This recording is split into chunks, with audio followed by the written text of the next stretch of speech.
C'est la vedette de ce jour d'examen baccalauréat. Un certain Moussa, 17 ans, élève en terminale D dans un collège de la place. À la place de l'examen dont il est déclaré non partant pour avoir misé les frais de dossier sur la drogue, il a choisi une vie de brigand.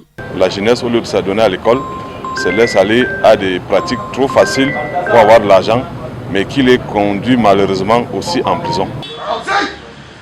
Il a été interpellé par les éléments de la brigade territoriale de gendarmerie de Tinga à Yaoundé dans un duo criminel avec son binôme des terreurs. En possession du chanvre indien, des produits de chicha interdits, des puces téléphoniques liées à des arnaques. Le principe est très simple.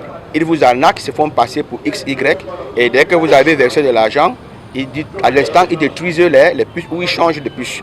Vous appelez encore ce numéro, il ne passe plus. Présentez!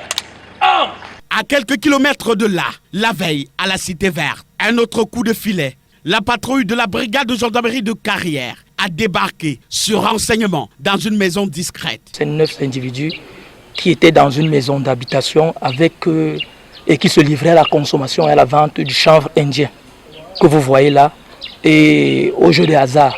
Tous les 9 suspects sont ici présentés à la presse. Leur butin avec chanvre indien, tramadol en comprimé. Les autorités parlent de fléaux jumeaux, la drogue et l'oisiveté. Mais la gendarmerie est déterminée à en finir avec l'aide des populations.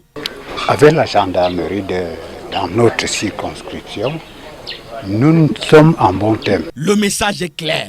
À Yaoundé, la drogue n'aura ni excuse ni indulgence.